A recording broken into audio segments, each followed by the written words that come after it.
Alright, in this video I wanted to talk about one of the basic concepts we need to thoroughly understand the process of evolution as a whole. So we're going to talk about something called microevolution. We'll think about how scientists define microevolution, and we'll walk through an example of microevolution.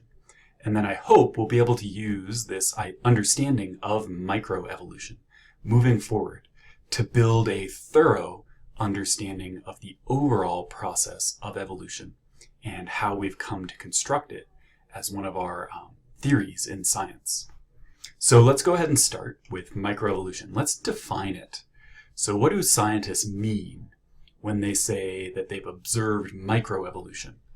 All right, so microevolution is the gradual change of a species over time. So we're going to look at how characteristics change within a species over a period of time. So what do we mean, or how can we measure that? We're going to be looking at, we're going to observe changes in the organism's phenotype and genotype. We know that the phenotype, what the organism appears like, is controlled by the genotype of each organism. So we'll talk about how we can make that observation and the kind of data we can point to say that microevolution has or has not occurred. So the way we're going to do that is we're going to calculate allele frequencies. So if we give you some information, we'll be able to calculate an allele frequency, how often an allele occurs in a population. And if that frequency changes over time, we can say that evolution has occurred, and more specifically, microevolution has occurred. All right, so again, we'll use a specific example to demonstrate microevolution and how to calculate or think about these allele frequencies. So allele frequencies, let's think a little bit more deeply about that, and then we'll start with a specific example. So you should recall from our discussion about genetics in the past that every individual carries 2 alleles for each gene. And so when we talk about an individual and their genotype, we can say that individuals are either homozygous dominant. So if you use the letter A as the symbol for this gene, they would have 2 of the uppercase A's, 2 of the dominant alleles. We could say that an individual is heterozygous, where they have an uppercase A and a lowercase a, 1 dominant and 1 recessive allele. Or we could say an organism is homozygous recessive, where it has 2 of the lowercase recessive alleles for a trait. So if we know enough about a population, if we know what the genotypes of individuals in the population are, we can use that information to calculate an allele frequency. How often in the population do we see each of those alleles? Right? So anytime you're asked to calculate an allele frequency, you should be given information about the population, and then we can calculate that frequency. And the math will be really straightforward. We just have to count up how many of each allele there are, and then divide by the total number of alleles. But we'll do an example in just a slide or two. So let's think about an example. We're going to talk about this animal, a peppered moth. And we're going to use the peppered moth as an example of microevolution. So a little background on the peppered moth. Peppered moth comes in 2 pigmentation patterns. So there are light-colored peppered moths, like this one. And then there are very dark-colored peppered moths, like that one. All right, we understand the genetics of moth pigmentation. And we know that being a light-colored moth is a recessive trait. So light pigmentation is recessive. Whereas the dark pigmentation, black moths, that's a dominant trait. So using that information, we could assign allele symbols and genotypes. And I'm going to use the letter B for black in this case. So to be a light moth, we know that your genotype has to be homozygous recessive, little b, little b. To be a black moth, a very dark colored moth, we know that your genotype would have to be either homozygous dominant, big B, or heterozygous, big B, little b. So using that information, we could think about a moth population. We could talk about a time when the moth population changed and why it changed. And we could think about whether evolution has occurred. So let's do that. So moth populations tend to have, or historically have had, more light-colored moths in them. So here's an example of a moth population. I'm showing you 10 moths. 7 of them are light in color. 3 of them are dark in color. So dark is a less common trait. So given that information and the genotypes written next to these moths, I wonder if we can think about what are the allele frequencies.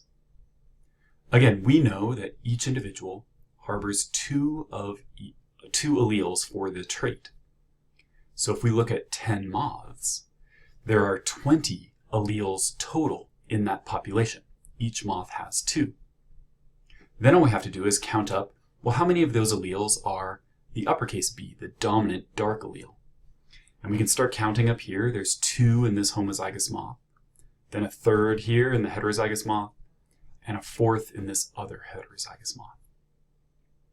So there are 4 dominant alleles in this population. So the frequency of the dominant big B allele is 4 alleles out of a total of 20. So 4 divided by 20 is 0.2, or 20%. So the allele frequency for the dominant allele is 20%. What about the little b recessive allele? Well, we could count them up. There are 2, 4, 6, 8, 10, 12, 14, 15, 16 of those little b alleles out of a possible total of 20. So the little b allele has a 16 out of 20 frequency, or 0.8, 80%. Right, so that's a normal moth population. But let's talk about the moth population and how it changed at one point in history and why evolution had occurred. So again, the normal moth population is mostly these light-colored moths. So here's a picture demonstrating the moth population out in the natural environment. These peppered moths commonly live in the forests surrounding London. So we find them in England. Okay. Again, mostly they're light-colored moths. And I think we can think about why. So these light-colored moths, they live on trees. That's where they spend most of their time when they're not flying around. They land on the bark of the tree. And the trees they live on also have a relatively light color to them. So if I'm a moth and I'm light in color and I'm landed on this tree, I tend to be harder to see by my predators, which means I'm going to be eaten less often, which means I'm going to survive a little bit better. But any dark-colored brothers or sisters that I have, or cousins that I have, well, they're going to be really obvious when they land on this tree. And a predator, like a bird, will more easily see them and will come and eat these dark-colored moths more often. And that's part of what keeps the frequency of dark-colored moths lower and the frequency of light-colored moths higher in this population. The dark-colored moths are being eaten more often, so there's fewer of them. Okay, so again, these moths live on the trees around London, England. But London, England, at the time of the Industrial Revolution, underwent a major change. We humans built a ton of factories during the Industrial Revolution, and we powered all these factories with coal. So every one of these factories that we built was burning a whole bunch of coal, and it wasn't very clean burning at that point. So we created a lot of soot and ash, and that was deposited everywhere around in the environment. So during the Industrial Revolution, this environment changed where the peppered moths lived. Again, because of these factories, we put all this soot and ash in the air, and it settled onto the trees, and now the habitat that the moths lived in was different. The trees now had a dark background, and the selection changed. It was now more beneficial to be a dark-colored moth than it was to be a light-colored moth.